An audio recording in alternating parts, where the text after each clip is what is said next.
Salut à toute la team Rue des joueurs, c'est Léo et aujourd'hui on se retrouve pour ma nouvelle vidéo de tennis où aujourd'hui je vous propose un petit peu d'analyser un petit peu ce tournoi de Roland-Garros en revenant sur les différents résultats des tournois sur terre battue, que ce soit en ATP ou en WTA de ce début de saison pour préparer au mieux Roland-Garros et après attaquer au mieux ce magnifique grand chelem français qui nous tient tant à cœur, nous les Français, donc qui se déroule à Paris et comme vous le savez, on espère attaquer au mieux. Donc après, ensuite, une fois que le tournoi aura commencé, on sortira de temps en temps des vidéos de pronostics sur les matchs de Roland-Garros.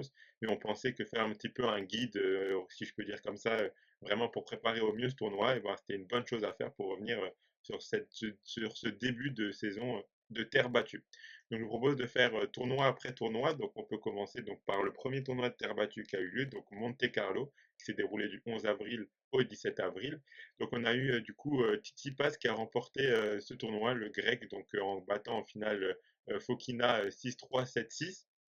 Donc, parmi les joueurs un petit peu performants du tournoi, donc on a du Zverev qui a atteint les demi-finales et qui s'est fait éliminer par Stefanos Tsitsipas en demi-finale. On a Schwartzmann qui a été éliminé par Tsitsipas en 3-7 en quart de finale, donc une bonne perf pour l'Argentin aussi. Et l'Italien Yannick Sinner qui a perdu en quart de finale contre Alexander Zverev en 3-7 aussi. Donc, c'est vraiment ces joueurs-là. Et donc aussi avec Fokina qui a aussi été très performant vu qu'il a atteint la finale.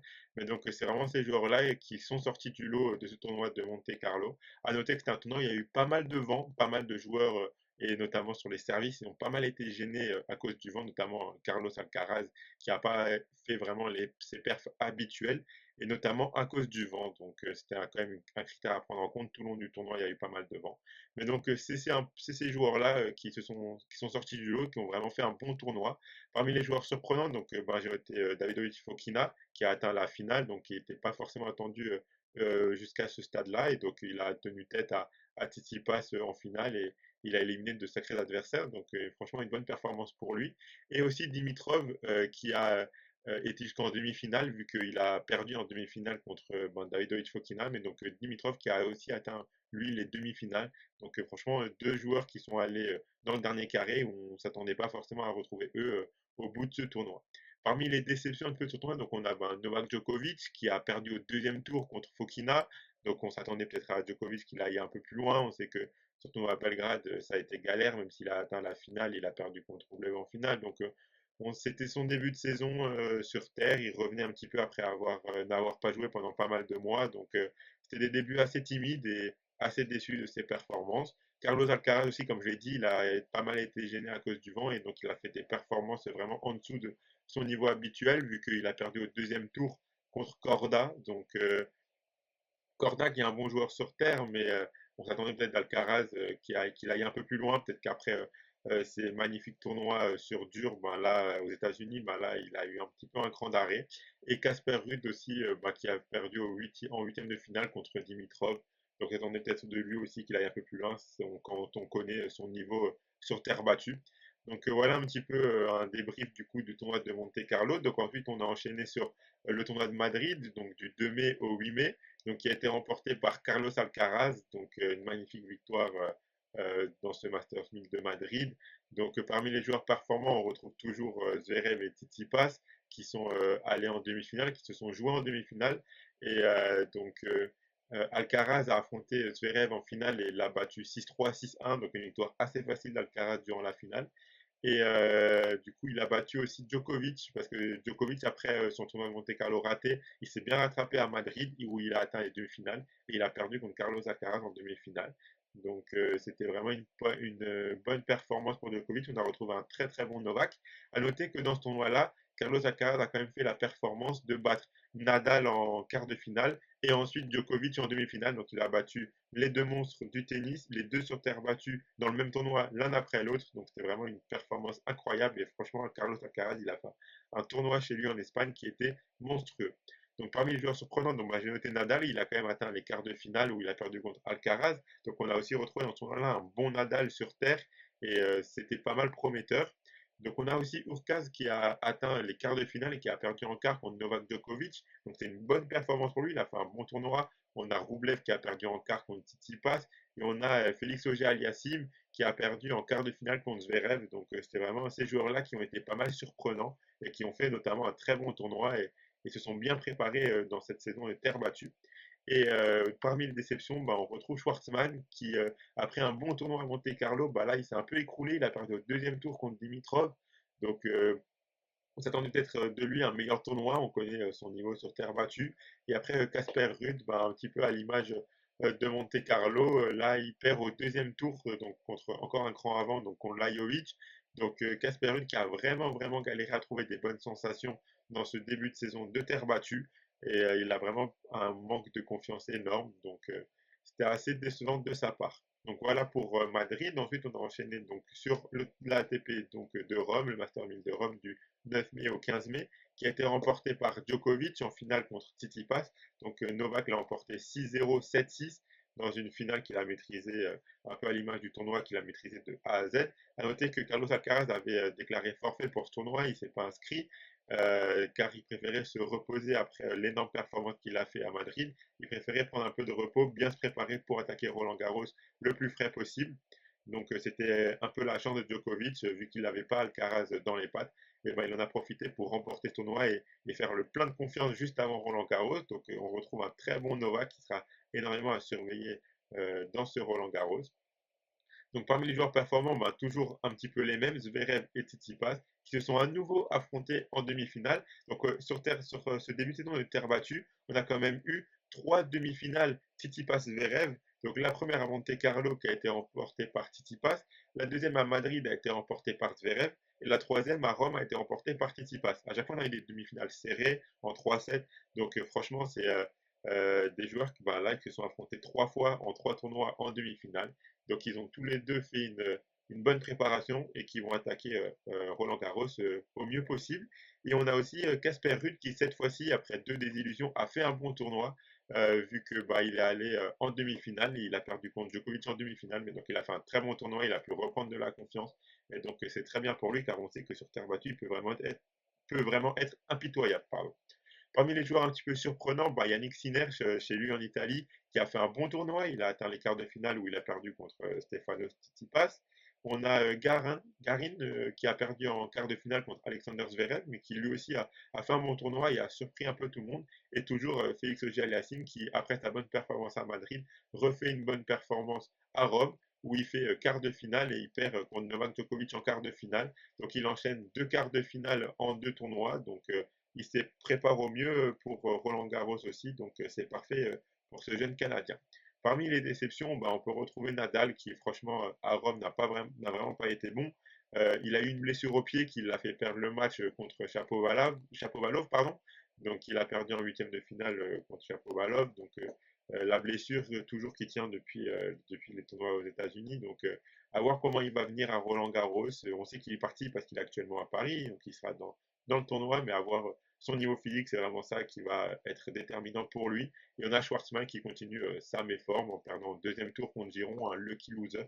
Donc franchement, une très très mauvaise performance pour lui.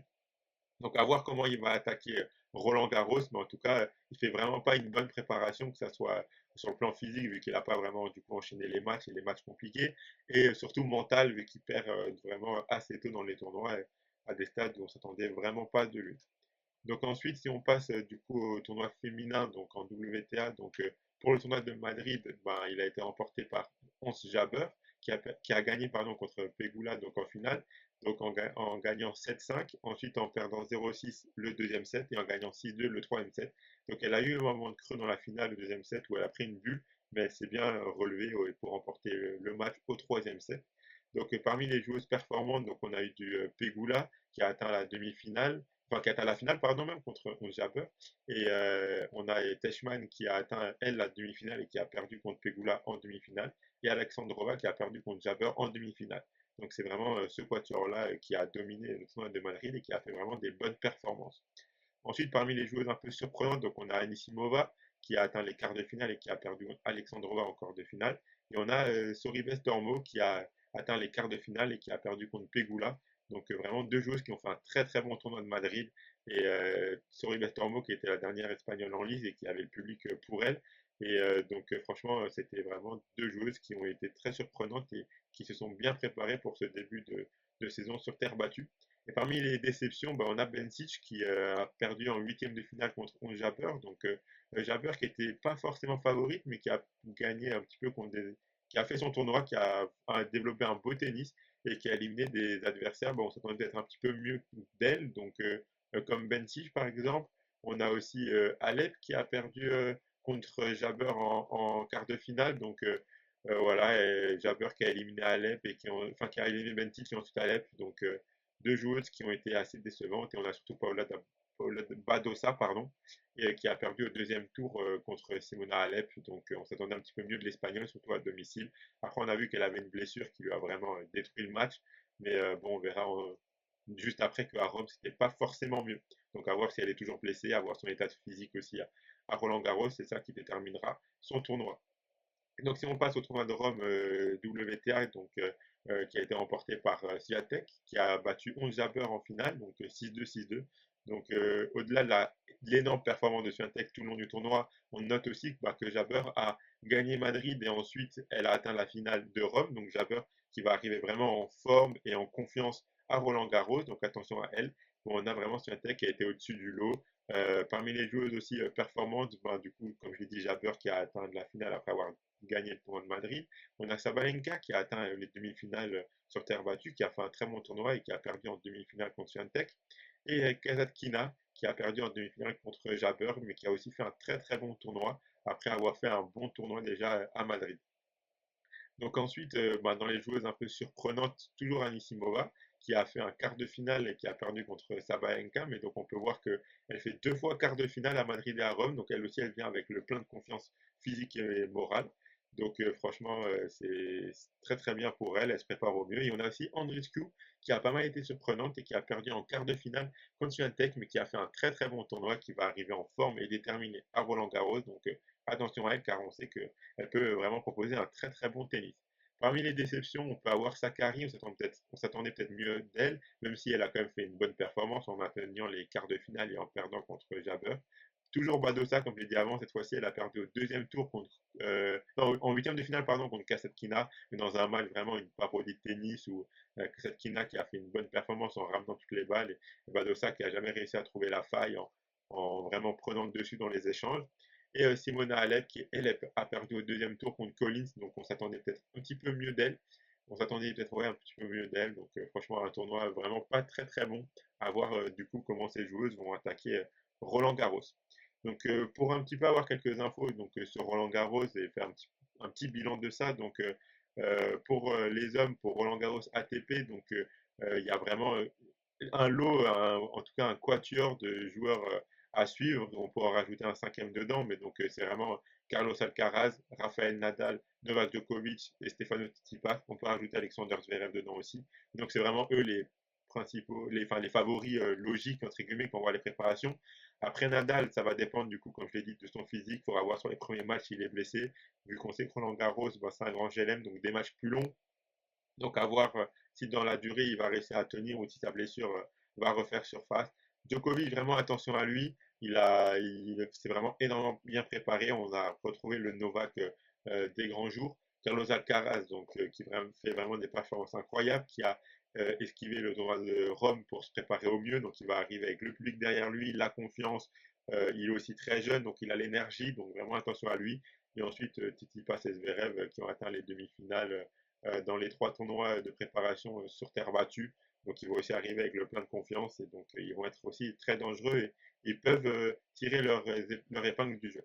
Donc, après ces favoris-là, on peut quand même noter qu'il y a quand même les trois favoris qui sont dans la même partie de tableau. Donc on a eu le tirage au sort la fin de semaine et donc on sait que Alcaraz, Rafael Nadal et Djokovic, ils sont tous les trois dans la même partie de tableau. Ça veut dire qu'il y aura seulement un de ces trois-là qui atteindra les demi-finales, car au max ils se joueront en quart de finale. Donc ça veut dire que il n'y en a qu'un des trois qui atteindra les demi-finales. On ne pourra pas avoir deux ou trois parmi ces trois-là en demi. Donc ça fait que l'autre partie de tableau sera plus ouverte et donc on pourra avoir quand même des demi-finales un peu surprenantes, et donc un joueur qui atteindra la finale. Peut-être un petit peu surpris, donc à voir qui ce sera, mais en tout cas, le fait d'avoir les trois favoris dans la même partie de tableau, ça libère un peu plus l'autre partie de tableau, et ça fait que ça peut être quand même assez intéressant de voir quelle affiche on aura en demi et en finale. À noter aussi qu'on n'aura pas la présence de Gaël Monfils, donc toujours décevant, car on sait que c'est un tournoi que le Français aime beaucoup. Les supporters français adorent le supporter, l'encourager durant ce tournoi, mais il a annoncé du coup sur ses réseaux qu'il ne participera pas parce qu'il est blessé. Il a toujours cette blessure qui tient maintenant depuis plusieurs mois et qui l'empêche de jouer et de pratiquer son meilleur tennis. Donc il ne sera pas là, c'est assez dommage. Mais donc sans Gaël Monfils, on voit vraiment, en tout cas, on n'a vraiment pas d'espoir en les Français, parce qu'il n'y a aucun autre Français qui peut vraiment faire des bonnes performances dans ces grands chelem. C'est vraiment le seul Français qui aurait pu un petit peu aller loin et faire un petit peu des résultats surprises et faire un petit peu tenir tête au Cador. Donc sans lui, on n'aura vraiment aucun Français qui sortira du lot. Et donc si je dois un petit peu donner mon prono là à chaud avant le début du tournoi, j'irai vraiment sur une victoire finale donc de Carlos Alcaraz qui remporte Roland Garros, qui est coté selon les books à environ 3, un peu plus de 3, entre 3 et 4. Donc franchement, je pense que c'est avec sa jeunesse, avec sa fougue, etc. Je pense que là, il pratique le meilleur tennis de sa vie. Il aura le public avec lui. En plus, vu qu'il n'y aura pas forcément de Français qui sortira du lot, il aura le public avec lui dans tous les matchs. Donc, je pense que vraiment, c'est lui qui est capable de tirer son épingle du jeu et de remporter le tournoi. Donc, si on passe au Roland Garros féminin, donc les joueuses à suivre, c'est celles qui font les meilleures performances là de préparation. Donc, on a Swiatek et Jabeur. Aussi à suivre Alep, qui malgré un tournoi de Rome un petit peu décevant, on sait qu'elle peut toujours être très très forte en grand chelem, sur terre battue, elle peut être monstrueuse et elle peut vraiment éliminer un petit peu n'importe qui. Donc aussi à suivre, mais même si les deux favoris logiques, c'est vraiment Swiatek et Jabeur.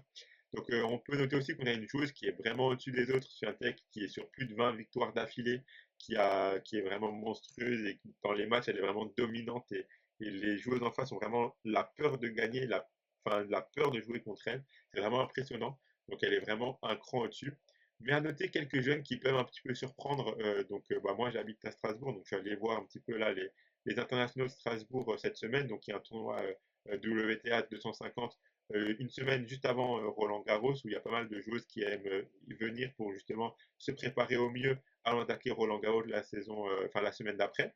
Et il y a par exemple une joueuse comme Kaja Juvan, une jeune Slovène, qui est pas mal impressionnante. Elle a éliminé aujourd'hui même Pliskova en 2-7 pour atteindre la finale. Donc à voir si elle remporte. C'est sa première finale en tournoi WTA, à voir si elle va la remporter samedi ou non. Mais en tout cas, c'est le genre de joueuse assez jeune qui font vraiment une bonne préparation, qui vont arriver avec plein de confiance et surtout plein de détermination et qui peuvent potentiellement surprendre leurs adversaires. Donc à voir si Swiatek elle tiendra son statut de favori logique et de grande favori, à voir si elle le tiendra ou si la pression aura raison d'elle. Mais on peut noter quelques jeunes à l'image de Yuan ou d'autres qui peuvent vraiment arriver et vraiment sans pression, légère et qui peuvent vraiment créer des résultats un petit peu surprises. Mais bon, mon chrono ira quand même donc dans la victoire finale de Swiatek, donc je la vois quand même remporter Roland Garros. Elle est vraiment dans la meilleure forme de sa vie, elle déroule tout. Donc la vois quand même remporter ce tournoi. Donc sa victoire finale est cotée assez basse vu que c'est vraiment elle l'énorme favorite, mais sa victoire finale est à environ à 2, 1,92 selon les books. Mais donc je pense que je vois vraiment pas qui d'autre peut remporter ce tournoi de Roland Garros. Donc voilà, j'espère que cette petite vidéo pré-Roland Garros vous a plu. Donc on se retrouvera dans d'autres vidéos pronostics cette fois-ci sur les matchs de Roland Garros une fois que le tournoi aura bien commencé la semaine prochaine. Donc en attendant, c'était Léo. N'hésitez pas à mettre un pouce bleu et à vous abonner à la chaîne Rue des Joueurs. Donc si vous voulez plus de vidéos prono tennis, ça vous intéresse, n'hésitez pas à le dire. N'hésitez pas à dire aussi dans les commentaires vos favoris pour Roland Garros, que ce soit masculin ou féminin. Ce sera avec plaisir qu'on lira et qu'on verra les favoris de chacun. Donc voilà, c'était Léo, on se retrouve pour la prochaine vidéo. Allez, ciao tout le monde!